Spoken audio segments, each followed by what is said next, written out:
கிறிஸ்துவுக்குள் மிகவும் பிரியமானவர்களே, இயேசு கிறிஸ்துவின் நாமத்தில் உங்கள் யாவரையும் அன்போடு கூட நான் வாழ்த்துகிறேன். இந்த நாளிலும் தேவன் நம்மோடு கூட இடைப்படுகின்ற வார்த்தை மத்தேயு 9ஆம் அதிகாரம் 28ஆம் வசனம்.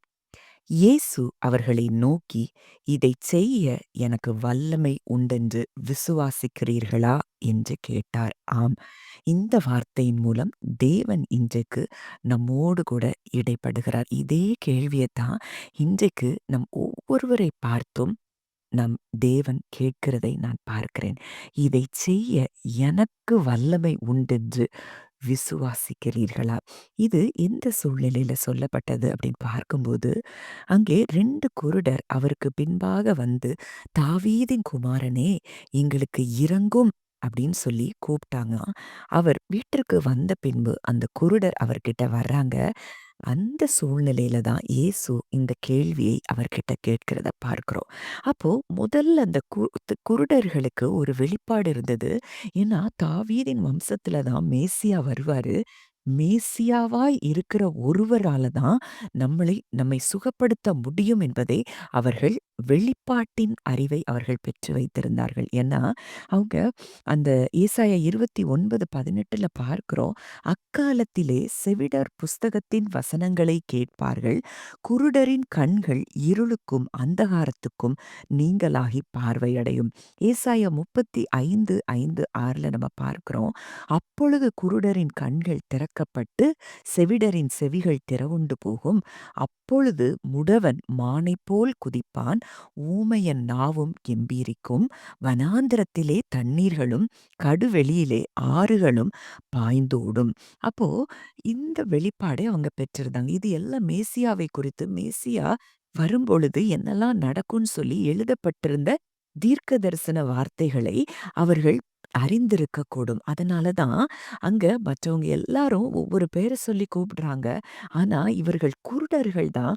ஒருவேளை பிசிக்கல் ஐஸ் தான் இவங்களுக்கு ஒருவேளை தெரியாம இருந்ததே தவிர, ஸ்பிரிச்சுவலா தேவன் யார், இயேசு யார் அப்படிங்கிறத அவங்க அறிந்து வைத்திருந்தாங்க. மேசியா வருவாரு. அவர் வந்தா எங்க கண்கள் நிச்சயம் திறக்கப்படும் அப்படின்னு சொல்லி, இவர்தான் அந்த மேசியா அப்படின்னு சொல்லி அவங்க அறிந்து வைத்திருந்ததுனால தான் அந்த பேர சொல்லி அவர கூப்பிடுறத பார்க்கிறோம். அப்ப இயேசு கேட்கிறாரு, "இதை செய்ய எனக்கு வல்லமை உண்டென்று விசுவாசிக்கிறீர்களா?" இன்னைக்கு நம்ம ஒவ்வொருத்தர பார்த்து கூட ஆண்டவர் இந்த வார்த்தைய கேட்கிறாரு. இன்னைக்கு உங்க வாழ்க்கையின் சூழ்நிலை என்ன? அவர் சொல்றாரு, "நீங்கள் ஒன்றுக்கும் கவலைப்படாமல்." அப்போ ஒன்றுக்கும்னா எதுக்குமே கவலைப்பட தேவையில்ல. எல்லாத்தையும் அவர்கிட்ட குடுத்தா போதும். குடுத்துட்டு நம்ம ஃபெய்த் ரெஸ்ட்டுக்குள்ள வந்துட்டா போதும். அந்த காரியத்துல நிச்சயமா நம்ம அற்புதத்த பார்க்க முடியும். அதனால தான் வேதம் சொல்லுது, "செபிக்கும்போது எவைகளை கேட்டுக்கொள்வீர்களோ, அவைகளை பெற்றுக்கொண்டோம்." ஒரு இடத்துல பெற்றுக்கொள்வோம்னு இருக்கு. "என்று விசுவாசியுங்கள், அப்பொழுது அவைகள் உங்களுக்கு உண்டாகும்." அப்போ எந்த இடத்துல நம்ம இருக்கிறோம்? அவருக்கு வல்லமை உண்டுன்னு நம்ம விசுவாசிக்கிறோமா? ஒருவேளை ஹீலிங்கா இருக்கலாம், ஃபினான்ஷியல் ஸ்ட்ரகிளா இருக்கலாம், இல்ல குடும்பத்தில போராட்டங்களா இருக்கலாம். எந்த காரியமா இருந்தாலும், என் தேவன் பெரியவர். அவரால செய்ய முடியாத காரியம்னு ஒண்ணும் இல்ல.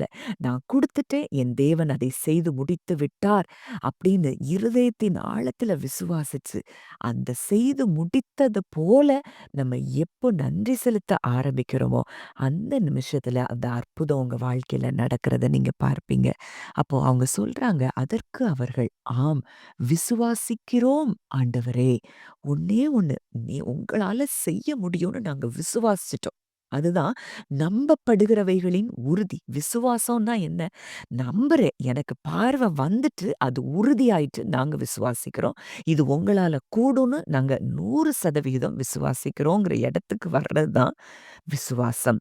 அப்பொழுது அவர்களுடைய கண்களை அவர் தொட்டு, "உங்கள் விசுவாசத்தின்படியே உங்களுக்கு ஆகக்கடவது."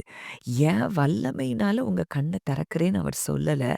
உங்க விசுவாசம், அந்த விசுவாசத்தின்படி உங்களுக்கு ஆகக்கடவது அப்படின்னு சொல்றாரு. உடனே அவர்களுடைய கண்கள் திறக்கப்பட்டது. அப்போ நம்ம பதில்கள பெற்றுக்கொள்ளக்கூடிய ஒரே ஒரு காரியம் என்னன்னா விசுவாசம். நம்ம வேதத்துல எபிரேயர் 12ல அத்தனை விசுவாச வீரர்களுடைய பட்டியல நம்ம பார்க்கிறோம். இன்றைக்கு நம்ம எந்த இடத்துல நின்று கொண்டிருக்கிறோம்? இயேசுன்னு ஒருத்தர் நம்ம வாழ்க்கையில இருந்தார்னா, சுகம் நிச்சயம், ஆசீர்வாதம் நிச்சயம், சமாதானம் நிச்சயம். இத நம்ம அறிந்து கொண்டு, ஆமா என் அப்பா இத தானே சொல்லியிருக்கிறாரு. இதுதான் என் வாழ்க்கையில நடக்குது அப்படிங்கிற இடத்துக்கு என்றைக்கு வர்றோமோ, அந்த நிமிஷத்துல இருந்து நம்ம வாழ்க்கையில அற்புதங்களை சுதந்தரித்துக் கொள்ள ஆரம்பிக்கிறோம். அப்போ இதே வார்த்தை டிபிடில ரொம்ப அழகா அங்க போடப்பட்டிருக்குது என்னன்னா, "And they followed him right into the house where Jesus was staying. So Jesus asked them, 'Do you believe that I have the power to restore sight to your eyes?'" அப்போ என்னால ரெஸ்டோரேஷன் கொண்டு வர முடியுமா? உங்க பார்வைய நான் திருப்பி உங்களுக்கு தர முடியுமா? அதுக்கு எனட்ட வல்லமை இருக்கா? இன்னைக்கு நம்மகிட்ட அததான் கேட்கிறாரு. எனக்கு வல்லமை இருக்குன்னு நீ விசுவாசிக்கிறியா? விசுவாசிக்கிறோம்னு சொல்லிட்டோம்னா, அந்த நிமிஷத்திலே நம்ம வாழ்க்கையில அற்புதம் நடந்துருச்சு அப்படிங்கிறத நீங்க அறிந்து கொள்ள வேண்டும். நம்ம நடந்த மாதிரியே நம்ம பேச ஆரம்பிக்கணும். ஒருவேளை உலகத்துக்கு அது பைத்தியமா தெரியலாம். ஆனா ஸ்பிரிச்சுவல் ரெல்ம் அப்படித்தான் வேலை செய்யுது. நம்ம எப்போ தேவன் பேசின வார்த்தைகள நம்ம பேசுறோமோ, அப்பதான் ஆவிக்குரிய உலகத்துல தூதர்களும், ஆவிக்குரிய உலகமும் நமக்காக செயல்படுகிறத நீங்க பார்ப்பீங்க. ஏன்னா, இது ஒரு லாவா இருக்கு. ஒரு பிரமாணமா இருக்கு. அந்த பிரமாணம் விசுவாசிச்சுட்டோம் அப்படின்னா, அது நடந்தே தீரணும். அத மறுக்கவே முடியாது. அத மாற்றவே முடியாது. அப்ப எத பேசுறோம், எத விசுவாசிக்கிறோம். முதல்ல நம்புறது, அடுத்தது பேசுறது. இதுல தான் நம்ம அற்புதம் அடங்கி இருக்கிறது. ஏன்னா, நம்ம விசுவாசமே உலகத்தை ஜெயிக்கிற ஜெயம். நம்ம மணிக்கணக்குல ஜெபம் பண்ணலாம், நாள் கணக்குல ஜெபம் பண்ணலாம். ஆனா விசுவாசம் இல்லாமல் செய்கிற ஜெபத்துக்கு பதில் கிடைக்காது. நம்ம அப்பா வல்லவர். அவர் எனக்கு செய்து முடித்து விட்டார். அவர் என்னைய குணமாக்கி இருக்கிறார். சிலுவையிலேயே எனக்கு சுகத்த கொடுத்துட்டார். நான் சுகத்த பார்த்துட்டேன். நான் சிம்ப்டம்ஸ பார்க்க மாட்டேன். அப்படிங்கிற இடத்துக்கு என்றைக்கு வருகிறோமோ, அன்றைக்கு நம்ம அற்புதத்த நம்ம நிச்சயமா பார்ப்போம். ஜெபிக்கலாம். நல்ல தகப்பனே, நன்றியோடு உம்மை துதிக்கிறோம், ஸ்தோத்தரிக்கிறோம் அப்பா. இந்த நேரத்திலும் உம்முடைய பிள்ளைகளாய், அப்பா இன்றைக்கு நீங்க எங்கள்ட்ட கேட்ட கேள்விக்கு நாங்களும் பதில் சொல்லுகிறோம். விசுவாசிக்கிறோம் ஆண்டவரே. எங்க வாழ்க்கையில என்னென்ன காரியங்களுக்கெல்லாம் நாங்க காத்து கொண்டிருக்கிறோமோ, அத்தனை காரியங்களையும் ஆண்டவரே, நீர் எங்களுக்கு அற்புதத்தை செய்ய வல்லவர் என்பதை நாங்கள் விசுவாசிக்கிறோம். இதை செய்து முடிக்கக்கூடிய அத்தனை வல்லமையும் உமக்கு இருக்கிறது என்று சொல்லி நாங்கள் விசுவாசிக்கிறோம். அப்படியே நாங்கள் அத்தனை காரியங்களிலேயும் அற்புதங்களை சுதந்தரித்துக் கொள்ளுகிறோம். இயேசுவின் மூலம் கேட்கிறோம் ஜீவனுள்ள நல்ல பிதாவே. ஆமென்.